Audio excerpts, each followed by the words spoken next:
And now to unpack this a bit more further for us, we're now joined by Managing Director at EE Business Intelligence, Chris Yelland. And he joins us now via our video link. Chris, thank you so much for your time this evening here on SABC News. Perhaps let's start off here and get some background. I mean, how did the City of Johannesburg get to a bill of 6.3 billion rand?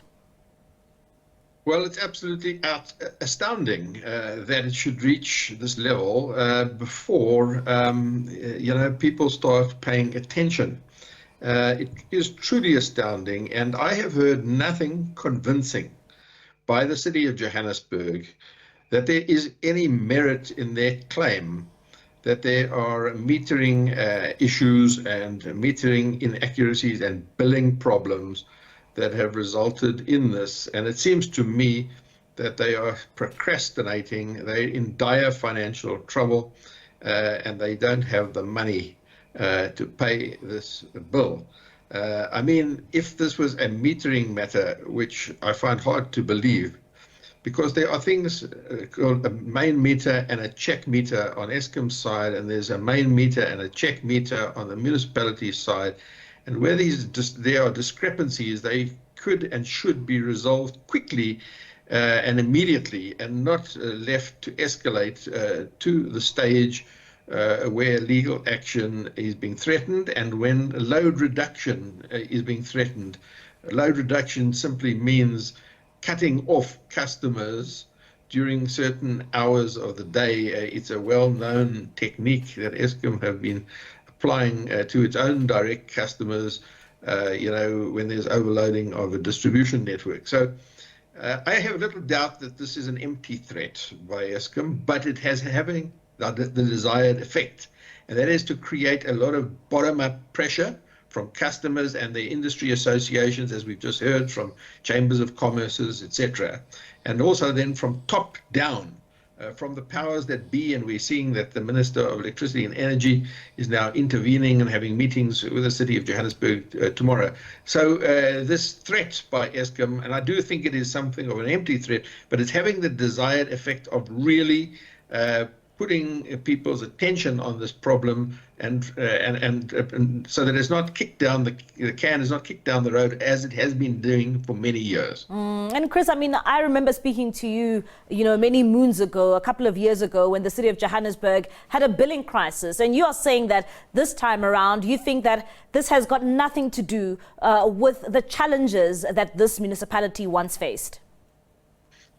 Well, it's got to do, certainly to do with the absolutely chaotic state of the City of Johannesburg's financial position, as well as the entire management structure. We've seen, the chaos that reigns in Johannesburg politics at the council level.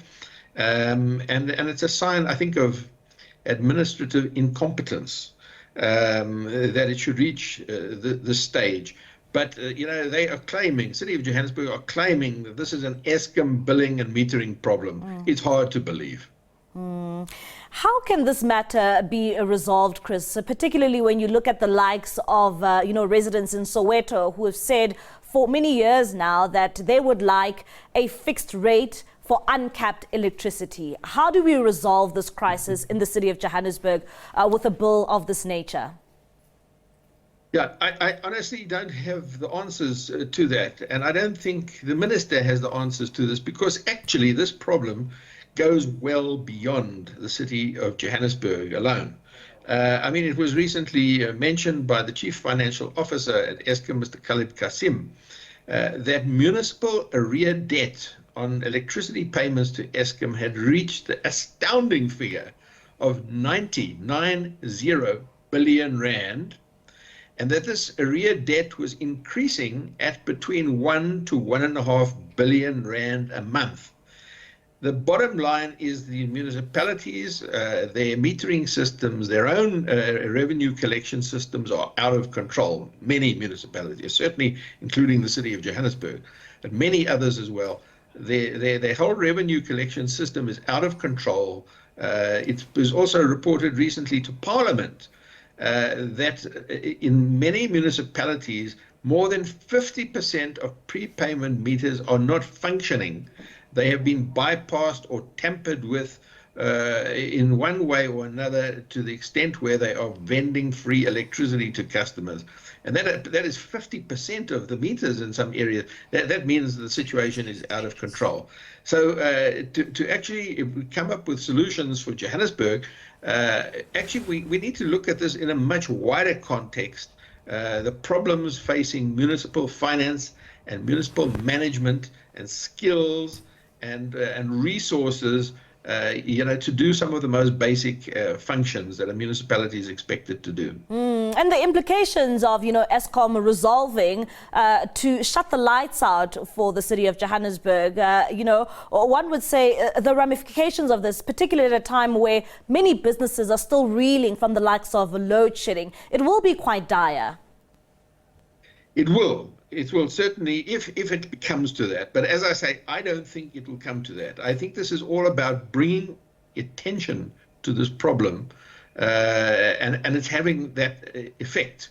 And tomorrow the minister is meeting, and so the people are getting around the table, because you cannot just start cutting off Johannesburg. It is the major commercial center of South Africa. And the fact that this city of Johannesburg has got a 6 billion rand arrear debt on electricity to Eskom, for me, is absolutely astounding. But I do think, as I say, I don't think it's going to come to that. I certainly hope it doesn't come to that. I hope cooler heads, prevail, and that in one way or another, that load reduction or load shedding to the businesses and the residents of Johannesburg will not happen. But it's a thorny problem, and I don't have the answers, and I certainly don't think the minister has the answers about how to deal with this systemic problem that extends way beyond the city of Johannesburg. And do you think perhaps, when this meeting takes place, Eskom will be looking for some sort of commitment, from the city of Johannesburg, to try and resolve this matter, even if it means that they commit themselves to some certain amount towards this bill? One would hope so, but the experience that we have seen, or that National Treasury has seen, you remember National Treasury not so long ago came up with a scheme of debt forgiveness to municipalities, but the municipalities had to sign up to this debt forgiveness, and it came with a number of conditions. And one of the conditions, the most basic condition, is that they should start paying their current account, and they should pay their current account and keep their current accounts up to date for at least a year, and then their debt would be written off, massive debt. Now, a number of municipalities signed up to this and pledged that they would keep their current account up to date in order to have their debt written off. The reality is that the majority of these municipalities that signed up to this never met their commitments. So signing a piece of paper is easy, making a commitment is easy, sticking to that commitment is an entirely different matter. And you sometimes just cannot get blood out of a stone. If they don't have the money, no agreeing to settle is going to have any effect if you actually don't have the money, because you're not collecting the revenue from your own customers. Chris, thank you so much for your contributions tonight. That is Chris Yelland, energy expert there, talking about that meeting that will be taking place tomorrow. That will be alongside Eskom and the Minister of Electricity, as well as the City of Johannesburg, to try and resolve that 6.3 billion rand debt.